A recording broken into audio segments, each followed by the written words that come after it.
Get ready for a new episode of KP Talks Dollars and Cents. Learn financial literacy and get real-time updates on all things housing, finance, and real estate with your host, Kevin Perenio. As an owner and C-level executive for 20 plus years in finance, KP is here to serve you with all of his knowledge and experience. Whether you're a broker, realtor, or just interested in the economy, this is the podcast for you. So let's get started. Here's your host, Kevin Perenio.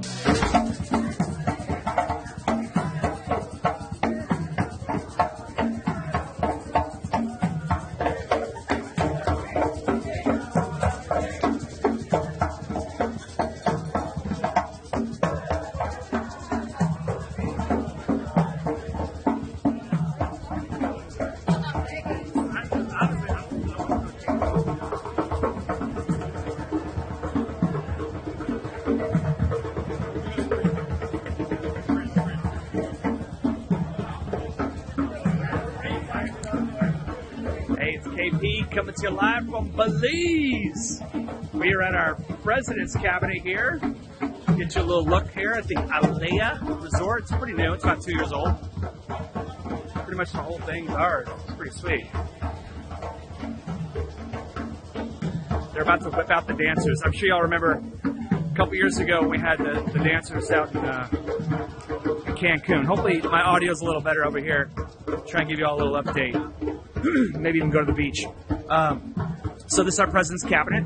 This is our award trip. It's, last year was not the greatest year. And, and there were less people to qualify than, of course, 21, which was like an epic year. So we said, F it. And our CEO said, we're not going to let that ruin our party. And we have a really big group here. It's our second biggest president's cabinet ever. And we found this nice all-inclusive resort here in Belize, which has a really cool reef system out here, one of the 3 biggest in the world. So my partner Gary Malice, who works here, he just invited me at 7:30 on Thursday onto his scuba boat. So that's going to be tough. Anyway, all right, enough about me. Let's get to the markets. So we had a jobs report on Friday. The Bureau of Labor Statistics, BLS report came out Friday. That is the April jobs report. And it was interesting. It was like 253,000 jobs created, so a lot of jobs created, more than expected. And then there was 149,000 jobs revised down from prior months. So it was a little mixed bag, right? So everything just kind of stayed the same. But what's interesting is the unemployment rate went down again to, I think, 3.3%. It's like the lowest since 1969. Now, I know it's getting dark here. I want you to hopefully can see the beach. I want to give you some ocean and beach breeze here. It might be a little too windy for the audio, so bear with me for like a second.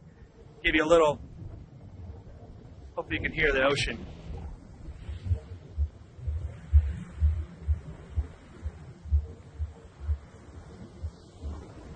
So Ambergris Cay is like a key. It's like a little island. When you come to Belize, you fly into Belize City, and then you take either a water taxi or what we did, we took little puddle hopper flights to Mayan Air or Tropic Air, and you bounce around from a couple of different islands. They have Cay, Calker, and then Ambergris Cay. So we're on Ambergris Cay. Anyway, the diving here is like insane. So all right, let me get dialed back in, give you some more stuff. So wage growth went up a little higher than expected. So we had we still have that wage price spiral that the Fed thinks they have to fight. The data point that came in for them was not good on that fight. And there are a lot of jobs created. So, what it makes them think is like, okay, this coming Wednesday, we have the Consumer Price Index report, okay? And about 38.5% of that is housing-related costs. And there's a big number from April of 22 being removed with this year's April of 23 data. And that CPI report, the headline number should come down, as should the core. But the question is going to be, okay, once it keeps coming down to a certain level, but if it sticks, where does it stick? How high is that? Does that mean the Fed needs to stay this much above it? Is the Fed going to wait for something to break and then cut? Are they going to stay higher for longer like they said? That's what I think they're going to do. I think they feel like they need to stay higher for longer, even if inflation comes down. So we get a big data point coming out Wednesday, and I believe the producer price index, which are input costs going into creating things, goods, that comes out on Thursday. So a lot of inflation data coming out this week. Hopefully no more banks get broken this week, although the Fed seems to think that's no big deal, that it's just orderly wind downs and transfers of assets. And so that was something I want to talk about. The Federal Deposit Insurance Corporation, FDIC, they backstop everybody's deposits in a bank account that is a federally chartered banking institution, okay? So before 2008 and the Great Recession, that number was only 100,000. And there was actual literal fear of runs on all banks by just normal people with money over 100,000 pulling their money out and causing like massive runs. We've had a few major bank failures, but they've been pretty orderly. The Fed and Treasury and FDIC have come out and said, we're going to backstop and say all these deposits are safe and secure, so you don't need to go run away anymore. And we're going to give this bank to Chase, or we're going to, move this bank to so-and-so.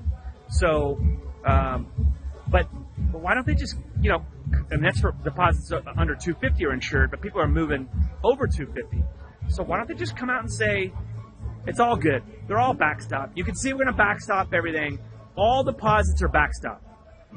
I don't think they want to, and I don't know if they think that would create more fear if they came out and said that. So I'm not sure why they have to wait for banks to get run on to then go spend our tax money for all this insurance and insuring these deposits and these wind downs. It costs the FDIC, tens of billions of dollars. They're over $100 billion spent of our money that comes out of our checking account fees to backstop all these bank failures, and there might be more. So I don't know why they won't just come out and say, we'll backstop everything, all deposits, all amounts, we don't care. I don't know why they won't do that. I don't know, maybe someone smart on this thread knows more than I will, that even the thought of it is too expensive. Obviously we don't want more runs on banks, but I can't see how that would hurt. But anyway, so we're going to watch the inflation data. We're going to, watch and see what banks fail this week, see if anything else goes down. And we're going to go enjoy a little cocktail, PRMT Belize. It's our swag. Cheers.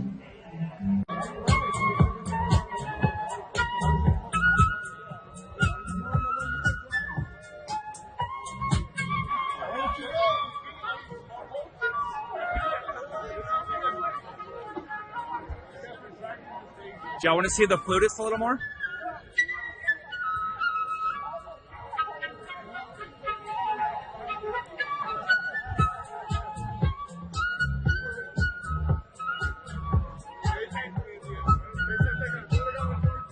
It's KP coming to you live from Belize one last time.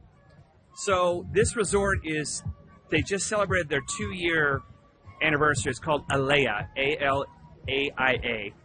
And this is the deck. This is the restaurant out on the water. And this is our farewell dinner. So this is the last official night. We have some people staying until, even Sunday. I got to get home because I have 4 children. Anyway, we went to the Secret Beach for those that were recommending it today, so that was pretty cool. And we had a nice excursion. We drove golf carts. You get golf carts with this resort, and it was pretty awesome. Went scuba diving. Anyway, enough about us and this party and celebrating our 40 or more people that are here. Anyway, okay, PPI came out today. That is the Producer Price Index. That is the cost of inputs going in to make goods. And that number's down. That number's down. I think it's like 2.3%, something like that. That's a low number. It's kind of around that 2% inflation target that the Fed has. But that's for making goods, okay? So we don't have a problem anymore in America with goods inflation. If you listen to Jerome Powell, what he says is we have non-housing services inflation remains elevated.